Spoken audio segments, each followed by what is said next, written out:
Good morning, everyone. Truth Seeker 333. I wanted to share my thoughts right now on the subject of clumsiness and autism, or autistic spectrum. These are some things that I wanted to study a little bit more and gain a little bit more knowledge on, especially seeing as how I'm suspecting that I may be on the autistic spectrum. But can a person be clumsy and not be on the autistic spectrum? That's sort of an interesting thought I had today, and I thought, well, if you don't have all of the other I guess you could call them symptoms or traits of being on the autistic spectrum, or what I guess psychology is calling autistic spectrum traits or traits of autism, the labels that we give to these things that they've always been around. It's not like autistic spectrum or autism is something new to the world in the 21st century. It's just that we're relabeling everything. We're relabeling everything. 30 years ago we used to say, "Oh, he's clumsy." Now it's like, "Oh, he might be on the autistic spectrum because he doesn't have coordination. He's not coordinated." In my own life, I continue to bump into doorway edges and hit the sides of my cubicle at work on a daily basis. This week, just getting up, turning around, bumping into things, and it's so much a normal part of my day that I don't even think about it anymore. I just keep going throughout my routine. But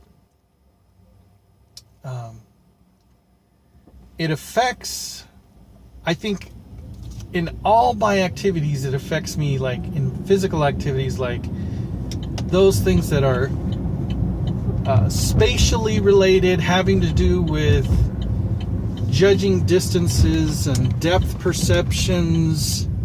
For instance, my driving. I'm a very slow driver. I don't take risks. I don't speed. Very rarely, like maybe to get out of a precarious situation, but because I know what my limitations are, and even as a young kid playing baseball, not being able to catch the ball, not being able to throw the ball in a straight line. Now, with practice, I got better at those things, and I was able to, catch the ball in a higher percentage of the times that I tried. And but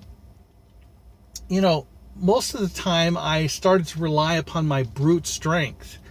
Like in football, tackle football, grabbing the ball and just running with it. And then like dragging everybody along behind me, because that I could do, but running out to catch a pass, that was a lot more challenging for me. And so sports were difficult for me, and it's also difficult because I get accused of not having enough energy. So, because one of the traits of being clumsy is, one of the causes of being clumsy in normal individuals sometimes is you're not, you're hungry, or your blood sugar's dropped. And so you're like, oh man, I need to eat something, I'm really clumsy right now. But that's not the case with me. It doesn't matter how much I eat. And in fact, I have found in my own case that the less I eat, the better off I am. And the more clear-minded and the more able I am to be coordinated and perform at my very best. So I find it interesting that this trait, clumsiness, is associated with autistic spectrum. So that's something I wanted to study a little bit more. Let me know your thoughts on this, and God bless you all, and keep seeking truth.